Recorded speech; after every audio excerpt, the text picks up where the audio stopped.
Thank you so much. Thank you. Thank you a tremendous amount. Very much appreciated the welcome you have given us. We are grateful. Thank you so much. Welcome to The Long Shot. It is a podcast. I'm one of your hosts. My name is Sean Conroy. Also a host, Amber Kenny is here. Hello. I guess I just feel like I want to point out that the Knicks are currently playing. I was watching it before this. They're playing the Miami Heat, which means You're Duncan Robinson, who has a podcast called The Long Shot, that he stole the name of from this podcast. He was like looking through the internet going, what's a good podcast name? And how can I fuck over Sean Conroy? How can I make that guy's life slightly worse in an almost unnoticeable way? In a confusing... A tiny, tiny jot of disappointment into his life. So anyway, he came into the game today, and I was very excited when his first shot did not go in, and then I was tremendously disappointed when his second one did go in. Well, so this is quite the sacrifice and commitment that you're recording this right now instead of watching.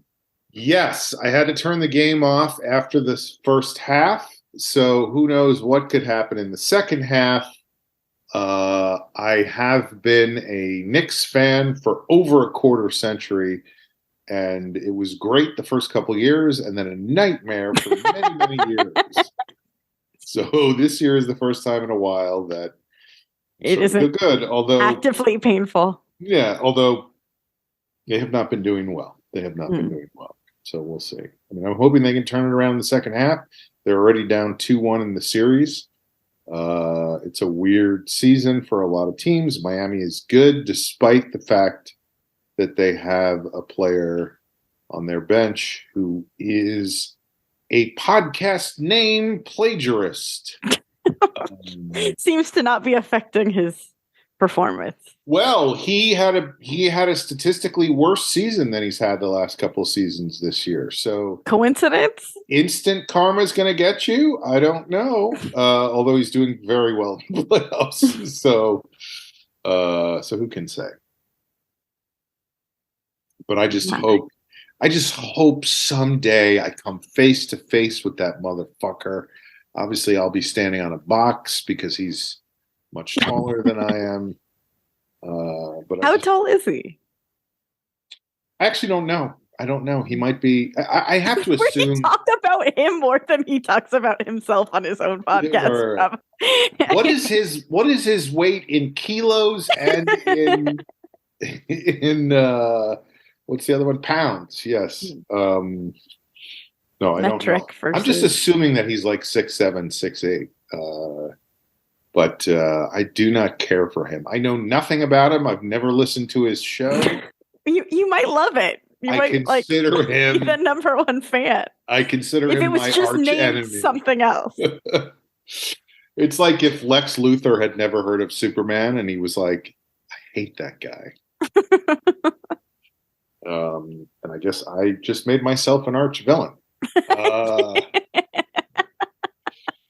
All right. Well, we always start the show with a segment we like to call Checking In. So why don't we start today with Amber? What's going on?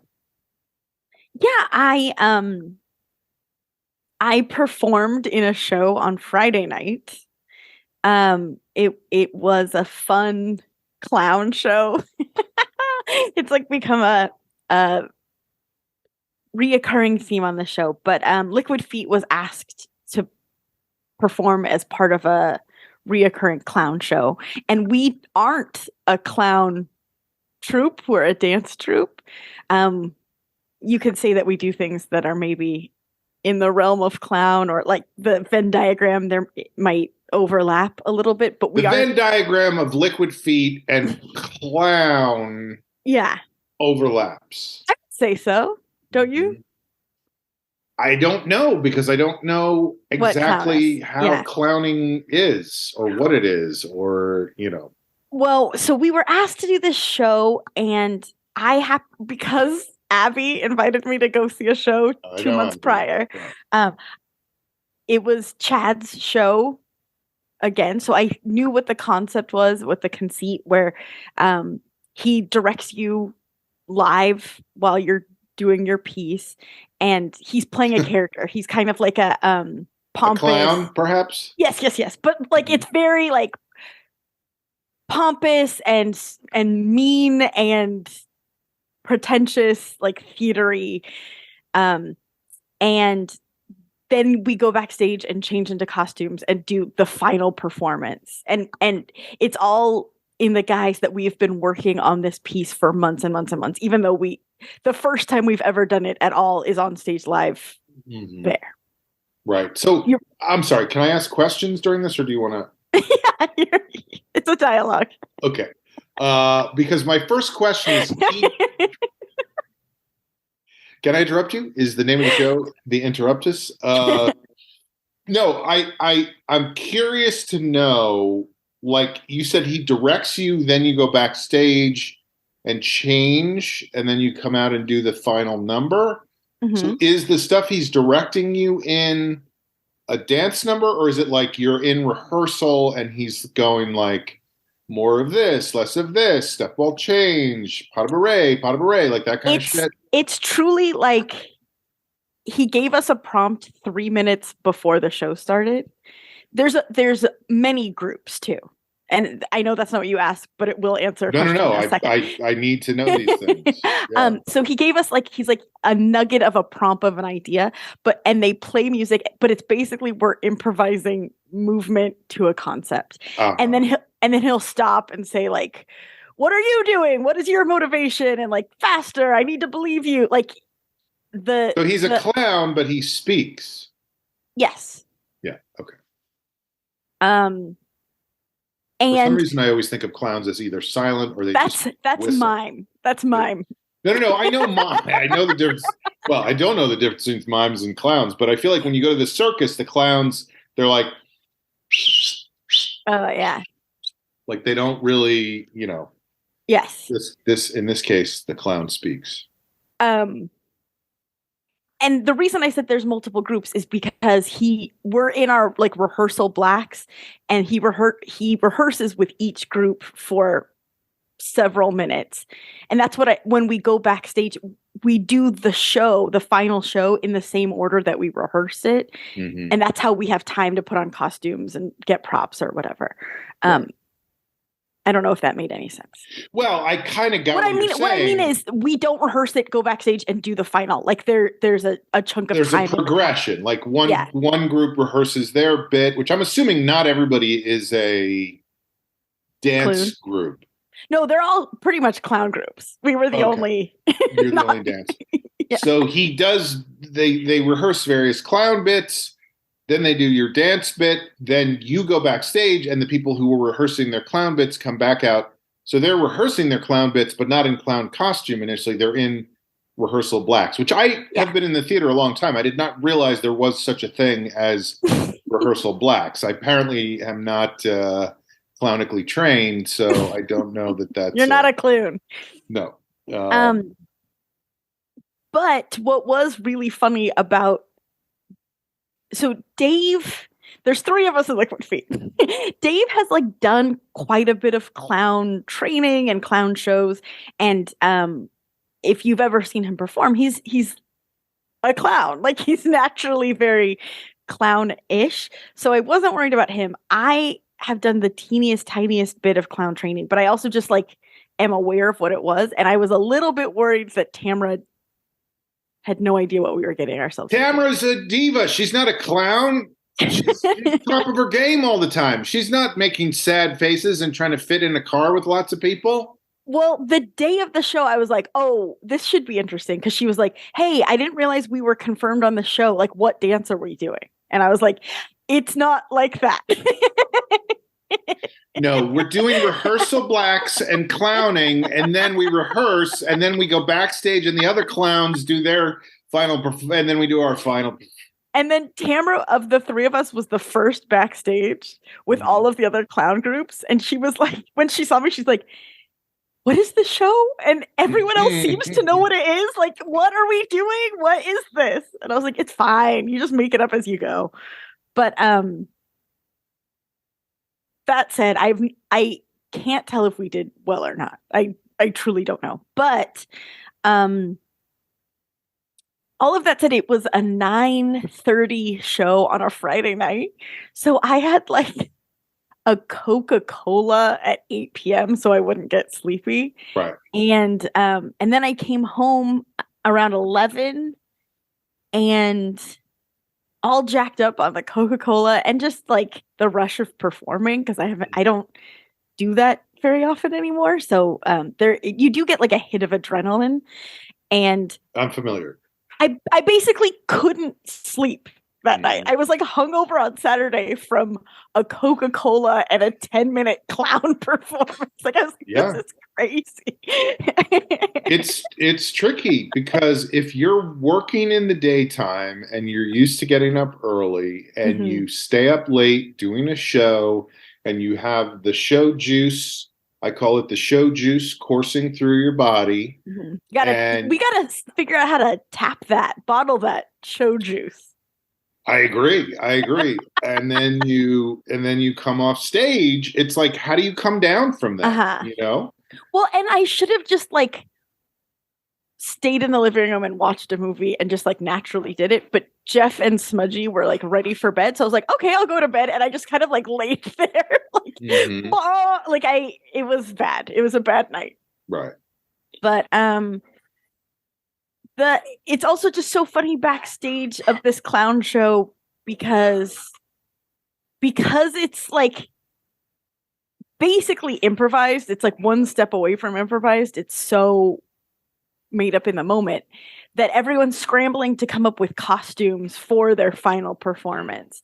And is there like a rack of stuff, or are people just like, I'm going to use this mirror from the bathroom or whatever? We were told to bring costume pieces and like makeup and props that we think we might want to come in your rehearsal blacks and bring your costume pieces. Yes. But he also had some other like weird shit that we could use.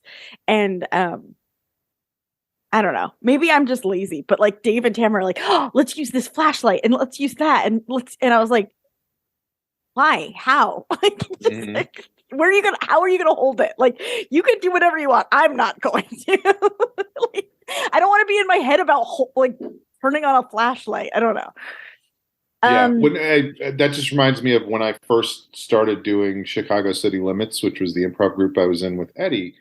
They had racks and racks of costumes backstage. They probably because it was short form, of course, but it was short form improv. So everybody was always trying to play get like a silly hat.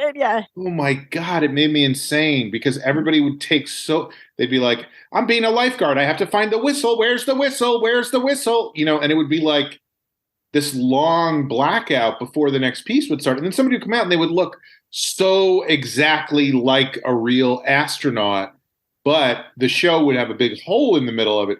So, and of course, my thing was always I would just like grab the closest blazer. That was the only thing I ever. And then you were like businessman. Yeah, but sometimes there were pieces where it was like, can we have a profession, please? And they'd be like, gynecologist, and I would just be like a gynecologist in a blazer. Like, in his office, like right.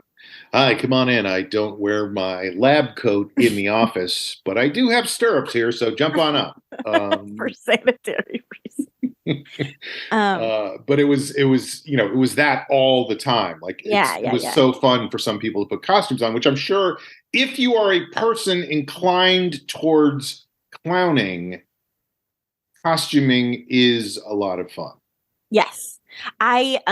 Costumes are like my favorite thing. That's why it's funny that I'm talking so like, ugh. But I basically was like, I don't want to like bring a ton of stuff. Mm-hmm. I just wanted to make it as smooth as possible. And what we did is we wore all black for rehearsals, and then we changed. You wore all black, or you wore rehearsal black? We wore rehearsal blacks. Just making sure. And then we It wasn't changed just into random black stuff. It was like, it was yeah. yeah. And then we changed into a Liquid Feet costume, which I felt because like the whole conceit is the audience is supposed to be a little bit like, oh shit, like how did they pull something together out of that?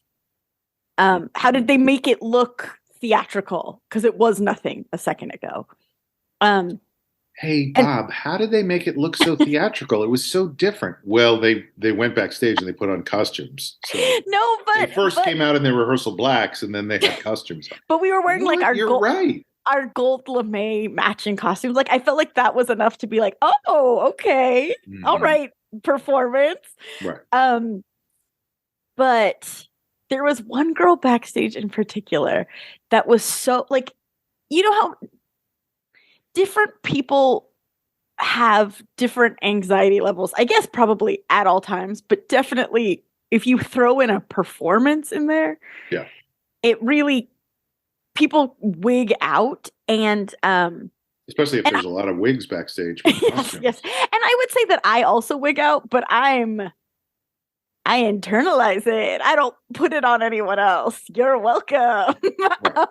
Keep it down. Keep it inside. Let it roil around in your stomach. Damn. Yeah. But this girl, like, they were doing a bit. I guess they were playing a dog, and so her changing into her costume, she's like, I brought this. Like, she had changed into like 14 different silly outfits.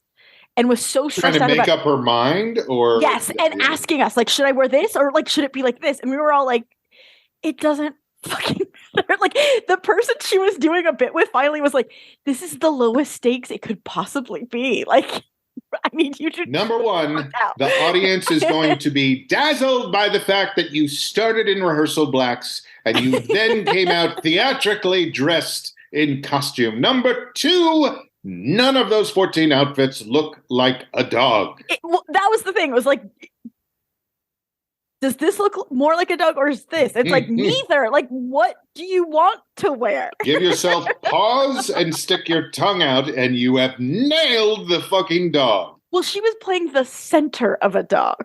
The three of them were making up one dog. So it was just like, wear whatever the fuck you want to wear. Yeah, so it was basically human centipede dog. Yes. Mm-hmm.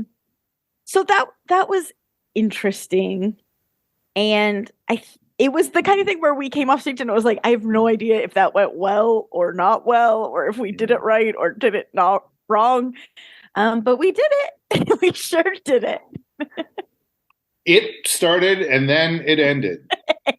And we were there. But here's my question, because I think there were people and then us and then we left. They were looking at us. Yeah. Sure.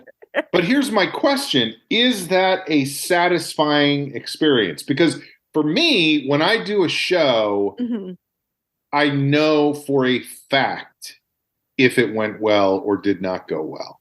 When I walk off stage, I'm like, those people thought I was a god among men, or those people thought, well, it's mostly that, but sometimes it's, right. I didn't particularly care for that one part. But I don't ever feel like I walk off stage and going, well, I have no idea how that went. Well, okay, I guess I could go into more. Definitely, to answer you off the bat, definitely unsatisfying. Right. But I didn't want to be the person who was like, was that okay? Is it good? Like, so I just was like, I'm out of here. Like, I don't know. And I got the feeling it was kind of a strange show and a strange audience. So like everyone who did a clown bit came off stage and was like, it happened. Like, I don't know. But and there's like music playing, so there could be laughs that we're not fully hearing. Like it's not I'm not telling a joke punchline laugh. It's just like this strange experience that people are watching. But I swear I was just gonna say, so in the bit itself, the way Chad directed us, he spoke to Dave first and had some like very specific notes, but was like, great job. He talked to Tamara. You can tell Dave had a lot of clown training. Well, here's the thing. It's this is why I don't know how to feel about it, because again, when I watched shows before, he was was the hardest on the ones that were the funniest. Like he acted like he hated them, and that was sort of the bit, so that they would keep doing. That was the pattern that was developing. Like he would be like, stop laughing, and then they would keep laughing, and then everyone loved it. So him giving you notes, it might mean the opposite of what is said in reality. Do you know what I'm saying? So you're doing a great job actually means, what the fuck are you doing? Oh, or it could mean you're doing a great job. That's also like, there's like many levels of like, I'm not sure how this is going. But okay, so Dave, great job. Here's some specific notes on how to craft that. Great job, by which I mean you suck. Go on. Tamra, he had some like hilarious questions about like, what are you doing? And they found like a funny idea, and great job. Then he came to me and he was like, I don't believe a fucking thing you're doing. What are you doing? And what were you doing? I was playing a wheel. But I knew, again, from seeing the show, that he might have been trusting that he can do that bit with me, and that the audience might get on my side. Do you know what I mean? Mm-hmm. Or maybe I was bad. Like, I don't know. But there's so many levels that, and my brain at the time was like, I love being a good girl doing the right thing. And so it's bizarre, even in bit, I know that this is a bit and this is a character he's playing. It's still like, my brain was like, I'm writing my autobiography right now. It's called I Love Being a Good Girl and Doing the Right Thing. Sounds boring. Well, no, because it means the opposite. It doesn't mean what it says. It means something completely different from that. But do you know what I mean? Like, he's playing not himself. So it's not necessarily his thoughts as a person. It's the character's thoughts. So yes. All you have to do is wrap your head around who the character is. But you've never seen the character before. So I even came off stage and I was like, so do I do something different? Or should I do the same exact thing harder? Like, which would be a more successful choice? Mm-hmm. And both Dave and Tamara were like, I don't know. And so that's what we did. It sounds, you know what I'm saying? Yeah. And here's a couple of thoughts I have when I'm listening to you. It sounds, first of all, it sounds incredibly confusing as a performer. It sounds like you're just like, what's happening right now? I'm not sure. I mean, I wore these blacks. I look great. I look like the New Zealand rugby team, but what is going on? And it also sounds like there's no way to walk away from it and go, that was great. But you also can't walk away from it going, that was terrible. Exactly. Who knows? Which makes it incredibly low risk, you know? Like, well, that's what they were saying backstage. Or succeed. But it doesn't matter. You can't succeed, but who cares about success? There's no way to fail. You can just walk out and go, we did it. What did we do? I don't know. Unclear. That's how I describe it. Like I said, like, we definitely did it. I think my favorite moment was Chad was like, we have a lot of clown groups, but we're really excited. This is a group that we've been wanting to do the show for a really long time. They are professional dancers. They dance all over Los Angeles. And then when we walked out, like, I could almost viscerally feel the audience be like, oh, like, like they were expecting music video backup did not understand his character either. They did not get where he was coming from either. No, they did. It's confusing to be. We are already like an ironic group. Like, what I'm saying is there was like so many levels of irony that it was.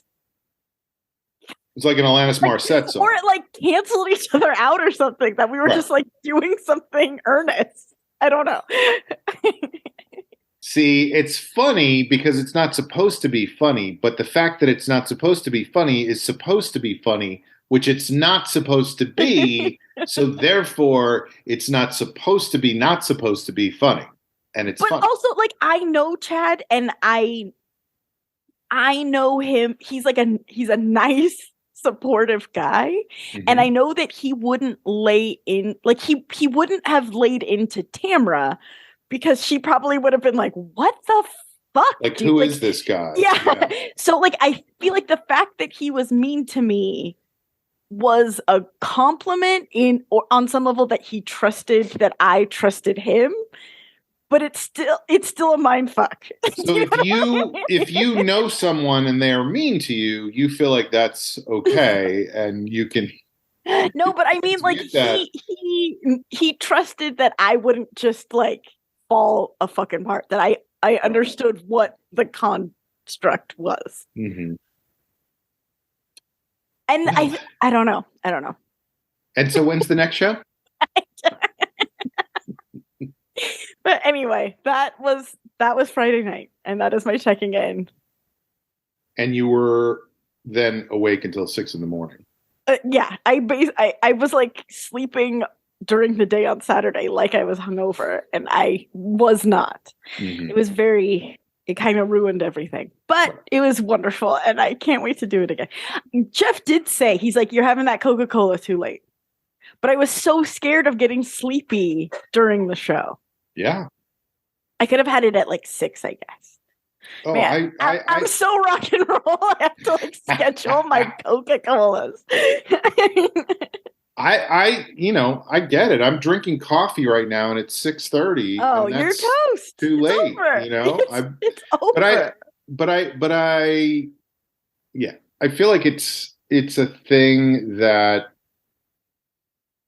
is just a practical part of my life sometimes. Although I have recently been advised that it is not good, not healthy, not normal, not okay to be like, hey, it's 7 o'clock, I'm going to have coffee. And so I've been trying to cut back and doing fairly well. Great. Not observant 100% of the time, right. But that's how I am with Catholicism as well. Well, it's the yin and the yang, right? Like the lack and the having. I don't know what I'm saying. Well, and I think for a long time, I mean, not anymore, but for a long time, I definitely, that post-show high of like, I'm fucking raring to go after a show, and so there's only one way to take the edge off, and that's 37 shots of Jack Daniels. Oh, that's what I was going to say. One more thing. I also was annoyed at the girl who had who was spraying everyone with her anxiety, because we got off stage after our final performance, and I started, like, changing back into my regular clothes, and she was like, oh, don't change. We all have to go back out stage at the end. And I was like, okay. And then we did, and it was like, yeah, we, like, waved, and anticlimactic. And there were so many people on such a small, like, I could have easily been in my regular clothes, and then I had to change with 95 other people in a small backstage. Do you know what I'm saying? Like, I was trying to avoid this exact thing. I could have just, like, had my bag on me when I said goodnight and walked right out the door. First of all, I think it's upsetting that she was carrying around a bottle of anxiety to spray on people. Anxiety. Like, but yeah, I get it. I mean, I don't know if I talked about this, but there was a show I did a while back that was coordinated with a holiday. And so it was a presentation in which we performed, and then there was a big closing number at the end in conjunction with the holiday, and everybody had to stick around and show up on stage and sing this closing number together. And it was clearly not going to go well, and it was not fun, and the show had been going way too long by then. So it was time I have such strong feelings about, like, just end it.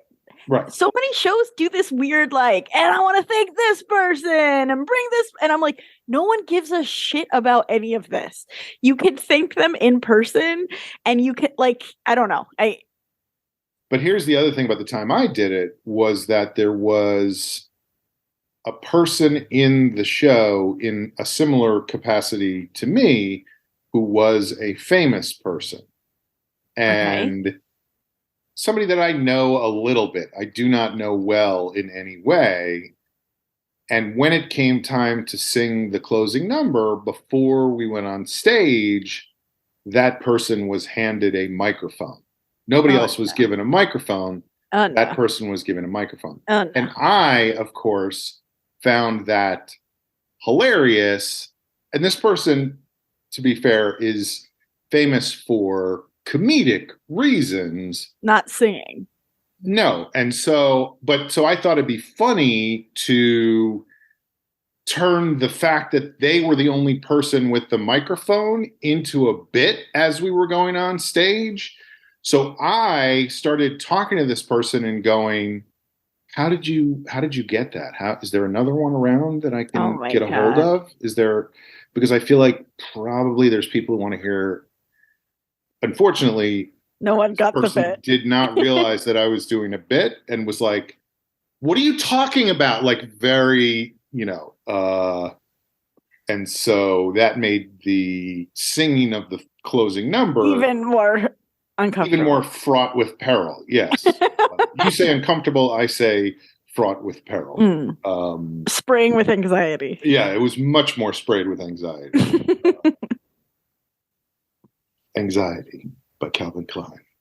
But the idea that the audience wouldn't recognize me out of costume to do this is crazy. Yeah. Like, and that's also a weird thing where there's people that are like, no offense to that show, I don't know anything about it, but this is how I feel about any given show at this point, and that's because I've been doing this for 400 years. But it is like it does not matter ultimately. This is a thing that happens one night and then it's over, you know. And so to this person, it seems like tonight was A big life deal. and death. Yeah. Yeah. And I'm not saying don't take the show seriously. Absolutely, I will give 100% every time, but you know, it doesn't matter. And also, you don't need to, well, this is kind of what you're saying.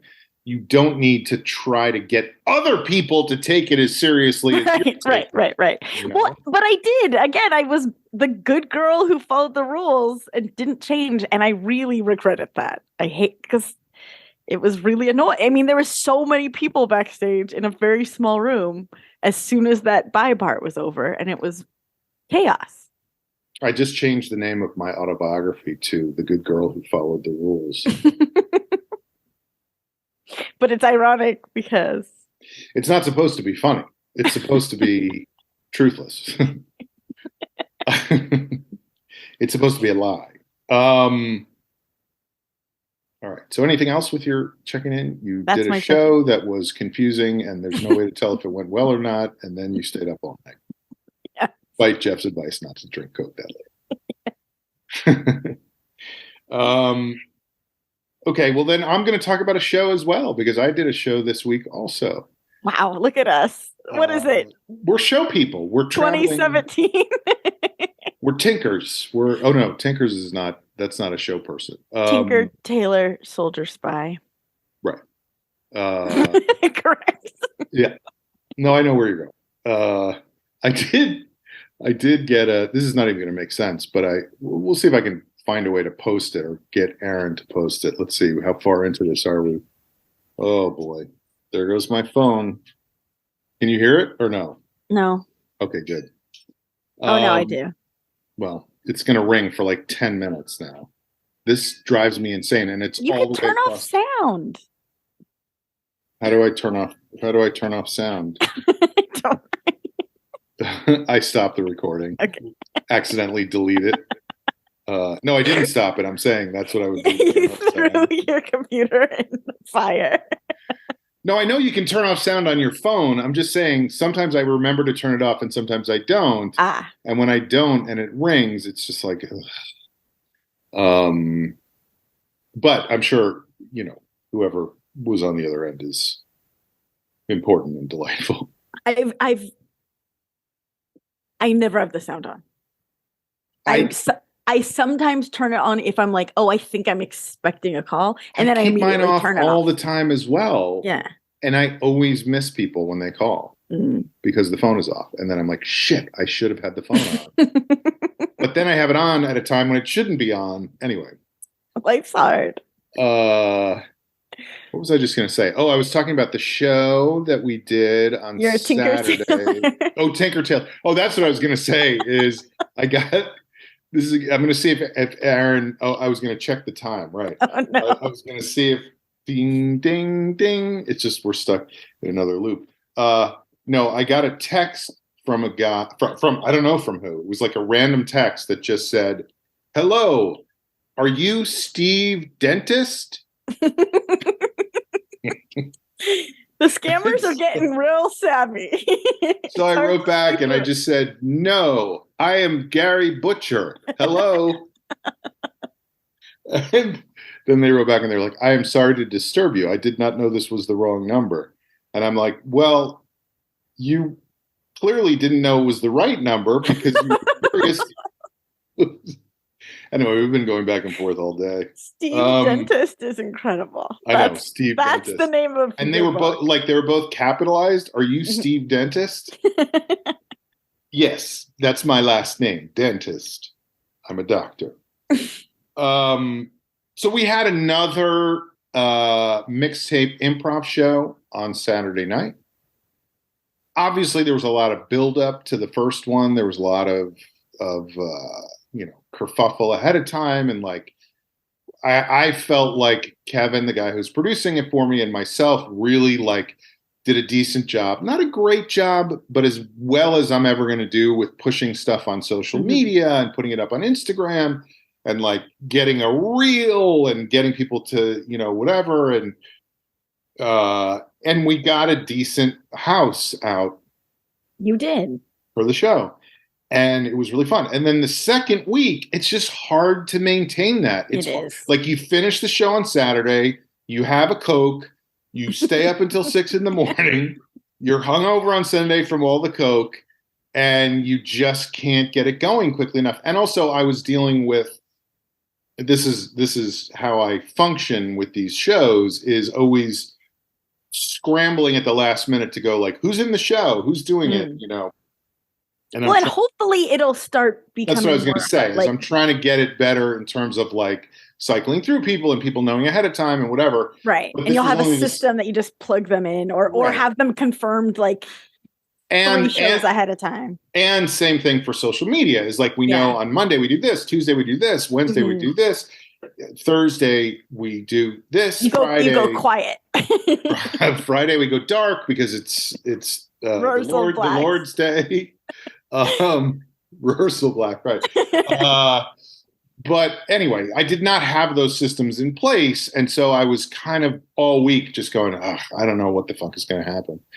And then it was the night of the show, and so I had 6 people in the show.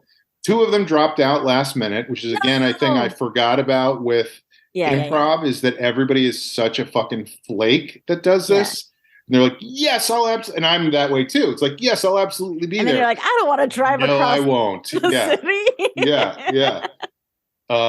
So I was like scrambling last minute, and do we have enough people? And I also did not have a monologist. I didn't have somebody to do stories, and I it's this weird thing where I'm trying to figure out why. I guess because once you start asking people to do something like that, it gives them the opportunity to turn you down. It's like asking a girl out. Like which I've always had trouble with. I've always had trouble with women, and But I didn't want to, like, I was like, I know I need to ask somebody to do it, and I have all these people I could ask, but I don't want to ask any of these people because I don't want them. It's too close to the show. Like, there's only a week till the show. And what if I ask somebody who's a big deal to do the show and they show up and then there's no audience because we haven't promoted it enough? Mm-hmm. Like, you don't want to have too good of a guest, but you don't want to have too bad of a guest. It's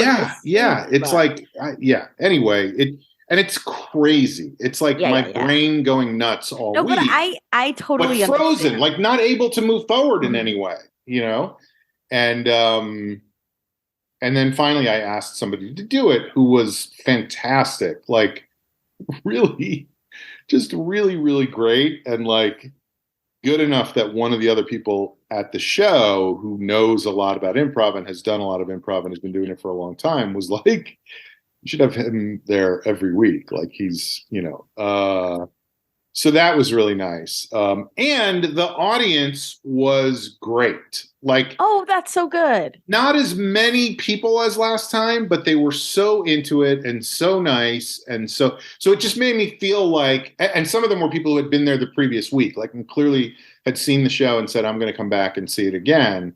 And it just feels like that bodes well for that show. Yeah. And you know how into well boding I am. I like when things bode well, and this boded well.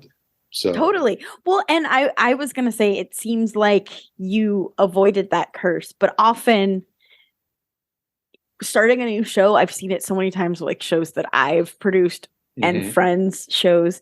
It's that first one, you get like every single person comes to it. And then the second one, it's nobody, because they're all like, well, we went last week, like which is absolutely what I was afraid of. I was like, people are going to come out to the first one and then it'll be over.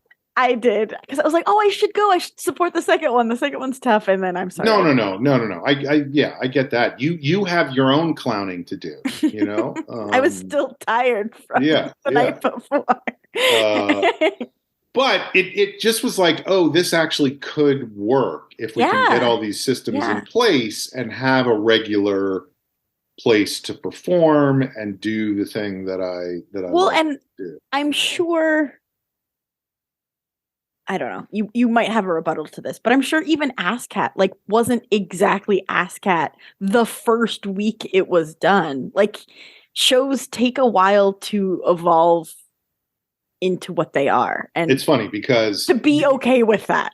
Yeah, I would like to rebut your point. Great. Here we go.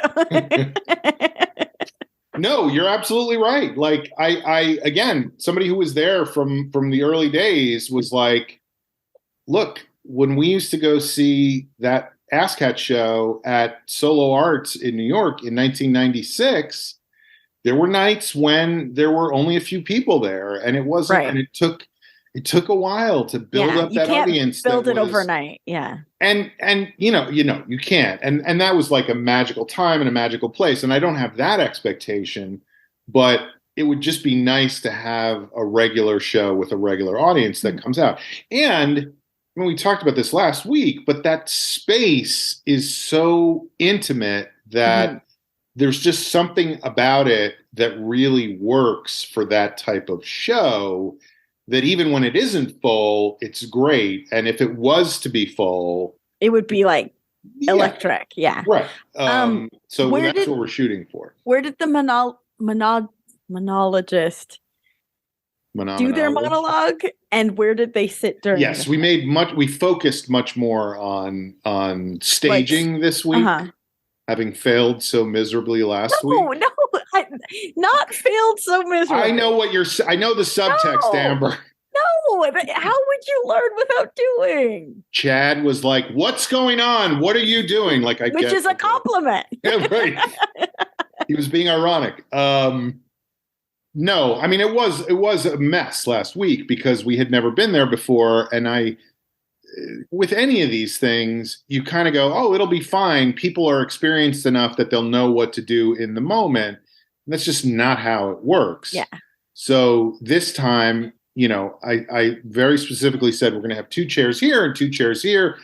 Performers will sit there. We're taping off a seat for the monologist in the audience. I love that for you. They can come up and stand on the stage and do the monologues from there, and then go sit in their seat in the audience and watch, and then scene. Right, and then come back up. So I was even thinking, I didn't do this because I did not bring any of my costume pieces, but I was thinking that we might dress up the seat a little bit that the monologist gets. Oh, like a throne or something. Yeah, and just make it evident that that's a special seat and that nobody should sit there, except unless King Charles comes, and then he can sit there. But that went much better in terms of like. But again, second time, like it takes a while to learn and perfect a system. Right. Yeah, it always takes getting used to a space. And doing great.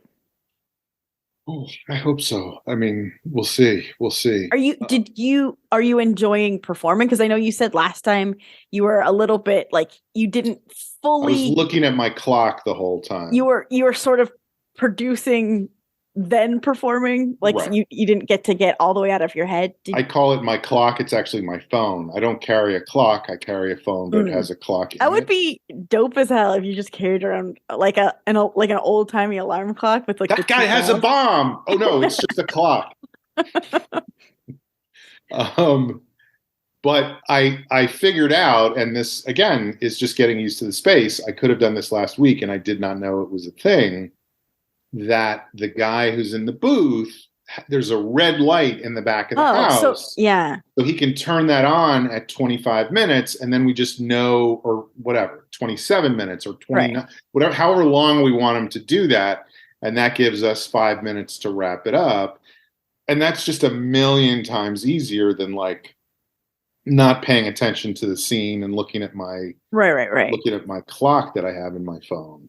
So did that help you feel like you could let go and perform? I felt more connected. Yes. That's wonderful. Because that's also the point is it's something you like doing. That's the fun of it. Yeah. That's the fun of it. I was just telling somebody today that how this is my church time. You know? And it's funny because I do think that. I think about it as like, I mean, I've said this before, almost every time we do this show, I say this. This podcast, I mean. I knew what you meant. By the way, we're on camera right now. Hey. But thank you for clarifying. It is like a prayer or a meditation. And it's funny when I think about that because I just think back to my level 2 improv class. And my teacher on the first day, we all sat in a circle to introduce ourselves and say who we were and where we were from and all those things. Crisscross applesauce? On the first day of school. I don't think I was even capable of sitting crisscross applesauce at that time. It was more of a sprawl, like legs out, legs akimbo. But I think a lot of people were seated crisscross applesauce. But the teacher, woman by the name of Amy Poehler, said, just so you guys know, this stage is like a church to me. And I've always, I guess, had that in my head. And I'm not saying there is a sanctity to the space, but I am saying the reason people go to church is similar to the reason I love doing this, because it's freeing and it's spiritual. Transcendent. And it makes me not think about other things and feel a part of something bigger, maybe. Yeah, just for a moment, hopeful and like there's positivity in the world. And then I remember that I have to walk back to my car, and that's it. Yeah. I had just to go a little further on that line. I went to buy some stuff at the market down the hill today, and there were 2 people in front of me online. I say online. And posted it. We've said that almost every time on this show. Just as we often talk about church, we always talk about that on this show. Hi, Mom.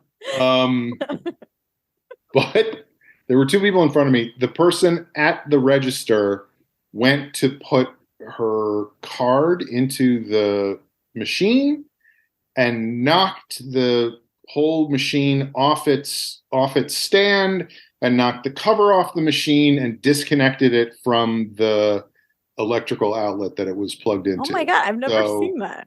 Nor have I. It sounds like something I would do. Yeah. It was amazing. And it was like, it just, everything, it was like the whole store just went and just shut down. There was a shutting down noise. And understood. Yeah. But The problem was, I mean, there were like 4 other checkout lanes. There was one guy who was working there in addition to the cashier, and he came over and they both just stood there looking at it for a few minutes, like, huh? Like they were like you, like I've never seen that before. I didn't know that was This is possible. amazing. And then the cashier started trying to put it back together and was like, but meanwhile, there was somebody right in front of me, another older woman with a cane. She had a cane, and I don't mean to insult people with Oh God. Where are we going? Various accoutrements, but she turned, like, you know when you're standing behind somebody online and in line. Yeah. She turned and stared me right in the face. Like she wanted me to be like, yeah. So she wanted me to be on the same. Yeah. And I did not have any interest in engaging with her. Did you say talk to the hand? Talk to the hand. Nope. This hand. Hello. No, I just like refused to make eye contact. I just looked in a different direction and I could see her like glowering and trying to get me to look at her so she could, you know, complain or whatever. And I just would not pay attention. So finally they got the thing back together. And I was like, why is the guy who is clearly also a cashier here not opening another thing? And there's more people lining up behind me. Well, maybe that's what she wanted to glower at you about. About the people who were coming to get in line? No, the gentleman not opening another. Oh, I'm sure there were a million things. It could have even been like she had a fight with her husband before she left home. Mm-hmm. He was like, don't take that cane, take this one. And she was like, I'm taking this one. Mm-hmm. And he's like, that makes you look like a singer and dancer, like a, you know, like chorus person. Like you need a hat. Yeah. Mm-hmm. She did have a hat. She did not have, it wasn't a hat that matched the cane, but she definitely had a hat. But cool. No, cool. It was not cool. Well, and I'll get to that in a second, because then they finally got their shit together. They had this person check out. It still took way too long, even though they had the thing back together. I don't know what was going on. And then the whole system was like rebooting or something. Yeah, probably like it was going to headquarters. It was like, am like, I a robot? Getting sentient. I would like to know what I am supposed to do next. Why did you unplug me? Yeah. But they finally, so that person finally left. And at that point, the cashier opened I don't know what it was. It was like a box underneath the stand that the machine was on, where they kept all the receipts and the shift papers and stuff. So she pulled out this giant stack of papers and just started leafing through them one by one. That's right. Some good reading.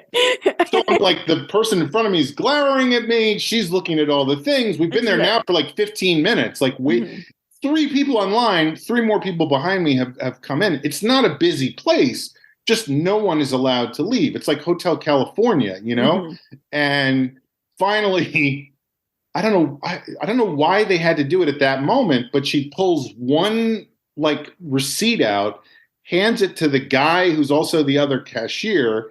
He goes back into the office. Now she can check out the woman with the cane who gets her stuff. Well, there's a problem, because she has 2 things with her when she's checking out.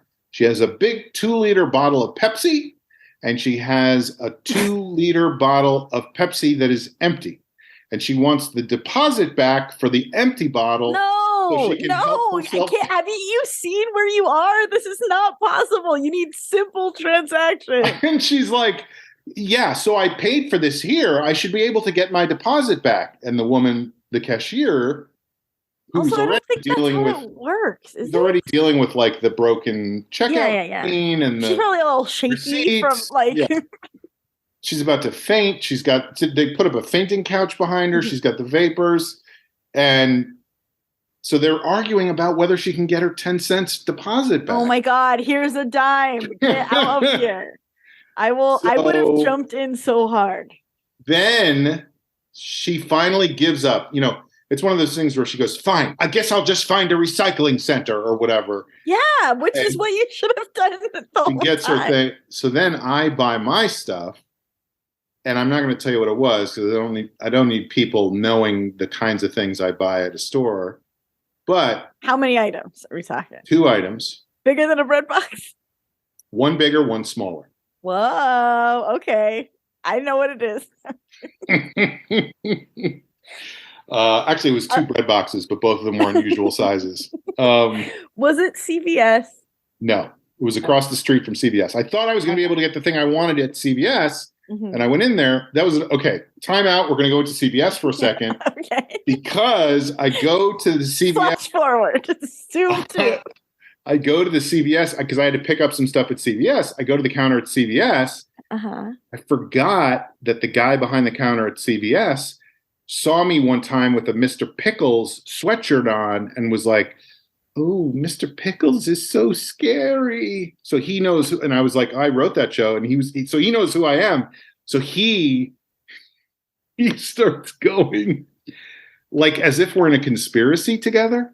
He's like, is everyone supposed to be on strike? And I was like, yeah. Oh, yeah, we didn't even talk about that. No, I know. We can talk about that next week. But, so he was like, are we, is everyone?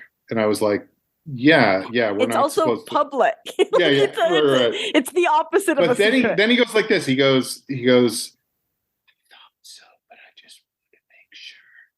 I'll make sure everything's okay. I was like, thanks, man. What are you going to make sure is okay? Like, what is? But anyway, so that was a funny moment. And I think he was just trying to be like, he's a writer. I know this one fact about writers, but I don't know how to like, because other than that, he would be, if he wasn't asking it as a question, he would just be like, so the strike. Right. And it would be the same result, but he would feel weird about it. but also what was weird about it was that the time he saw me had to be before the pandemic, and I do not think I have seen him since then. And the fact that he remembered that, oh, that's nice, and was like, I know who this guy is, because he did say while we were talking, he was like, and I was like, I don't think so. Thank you. Yeah. What is across the street from CVS? It's just a little strip mall with a tiny little market in it. Okay. Because I was like, this doesn't sound like a 7-Eleven transaction. No. It was not a 7-Eleven. It's a supermarket, but it's like a shitty supermarket in a strip mall. It's not a real chain supermarket or whatever, So it's the kind of place you just go to when you want to get something, like one thing. And when you want to get 1 2-liter thing of Pepsi and 2 bread boxes, one bigger than a normal bread box, and one a dollhouse bread box. Yes. And a supersize. A Shaquille O'Neal bread box. But the upshot of all of that, now I'm glad we went into the CVS digression because my God, you can imagine that I was parked at the CVS. That's where I was. I can imagine. My car was all the way back over there. And having been in the supermarket for 20 minutes now, I had to get back there. And I'm not. You're a good girl who likes to follow the rules. I'm a good girl who follows the rules, but I'm not the most impatient person, but I'm also not the most patient person, And so I've been doing this for so long. I just want to fucking get home and like find out what's going on with Trump in his latest debacle. Yeah, and open up those bread boxes and just stuff. Get some bread in there. Yeah. What good is a bread box unless it's full of bread? Yeah. So anyway, I come out of the supermarket and I have to walk down the sidewalk. Okay. To get out, and it's a parking lot, and there's cars parked all the way. So in other words, there's no way to get out. I don't know if you know how strip malls are now, but the cars are so close together when they park. So I can't like just zip between cars and head out into the parking lot. I'm walking down the sidewalk, and guess who's on the sidewalk right in front of me walking the same direction I am is the lady who glowered at me with the hat and the cane. And she's not using her cane. She has her cane extended out, so there's no way to get past her on the sidewalk. And this means she's walking way slower than she would if she was using the cane, because she clearly has the cane for some issue that she has with her foot or her leg or her back or her other foot. And so now I'm stuck behind this person, hobbling. I can't get around because the cane. Anyway, that's my checking out. But you got home. The bread boxes are doing fine. Eventually I got home. Okay. The bread boxes are in the bread box cabinet. You got to get a bread box. They're filled with bread. There's more bread that's not in the bread box, so I have to go back to the bread box store next time. Okay. It's a part of the show that we like to call parting shots. Mm-hmm. So let's start today with Amber. Yeah, this should be a pretty quick one, but we'll see. You know, I've been in my new role at work just over 2 months, like 2 months exactly. Mm-hmm. And that isn't much time, but I also am like, why am I not crushing it? How do I not know everything on the face of the earth? Yeah. And my, just imposter syndrome is like through the roof, in the sense that like I am interviewing people to be my intern who study the thing that I do for a living that I have not studied. You know what I mean? Like, it's like I am the definition of an imposter. But I had a big project, and I basically was working on it alone, and I was vacillating from just like avoiding working on it at all. You know how that goes. I just talked about how I don't like to work on things. Yes, I do know how that is. And then, it felt like college again, because I was like, oh shit, it really is due tomorrow. Like, burning the midnight oil and working on it, and truly, like, I guess that was what was tough about working on it was a big presentation that I basically did myself, and without having like business training and doing it completely in a vacuum. It's like, it was so scary that I was like, what if this is exactly wrong and bad, and people will see it and be like, why did you do it like that? Like, what is wrong with you? It sounds like a clown show. Yes, it was very clowny. But I guess all of that said is, so I worked really, really hard on it. And that was the other frustrating thing, is a lot of it, because I'm putting together like a deck, a presentation deck, that was going to be presented to the president of the company. Like, it wasn't like a low stakes situation. And president of Universal, the president of DreamWorks, but still cool.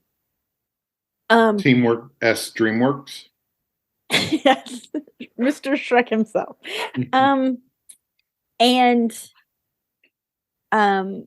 I felt like I would like be like really working away for like 2 hours. I would get into a zone, and I would like come out of my fog and be like, I've accomplished nothing.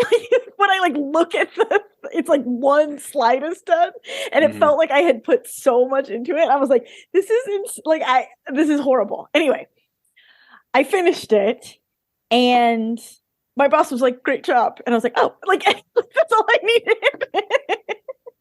Yeah. So easy.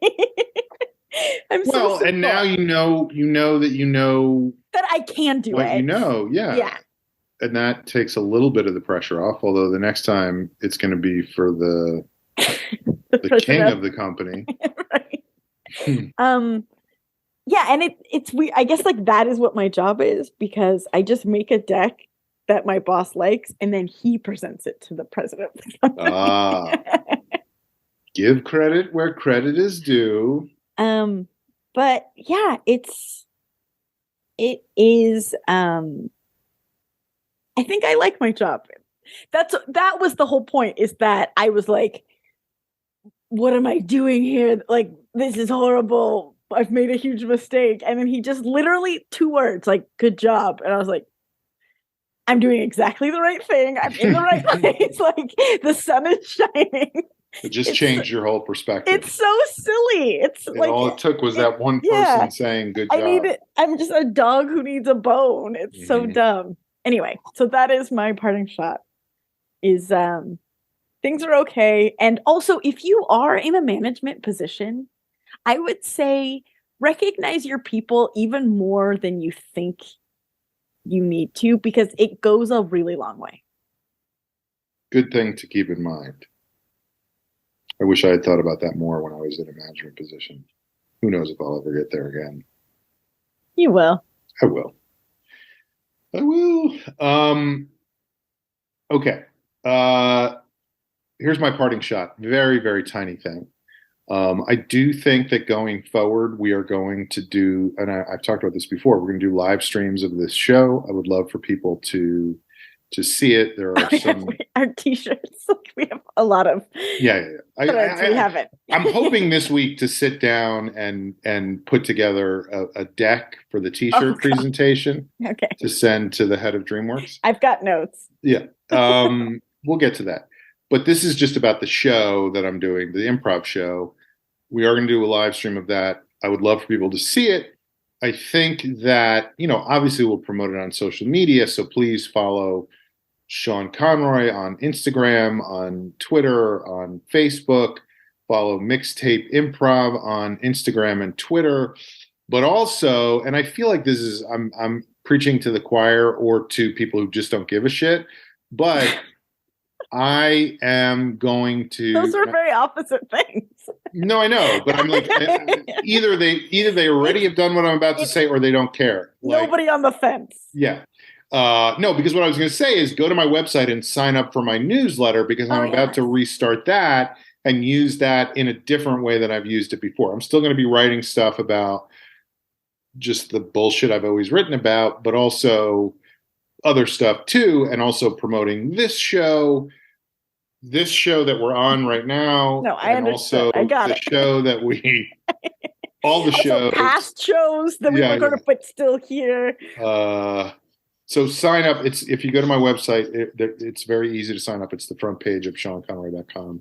You put your email in. Like I said, I feel like anybody listening to this show at this point either has already signed up for that or goes not interested, which is fine. But you don't know. You don't know that. There might. We said that we've gotten new listeners, and they might not know about your email. That's true. So. That's true. I didn't even think about that. Which reminds me that we have a couple of emails to read next week. Folks, this has been The Long Shot. It is a podcast. Find it on your FM dial and like and subscribe. Mash that like button. Subscribe to the subscribe. And we are the speakeasy of podcasts. So we'll see you next time. Thanks for sticking around. Bye. Bye. All right, let's see how we turn this off. Well, I don't know what I'm doing. I don't know what I've done. I don't know what I'm thinking. I don't know what I've thunk. All I know is that somebody somewhere soon is going to pay. If I wasn't so angry, I'd turn on the tube. And if I wasn't so stupid, I'd listen to you. And if I wasn't so lazy, I'd probably get up off the couch. So now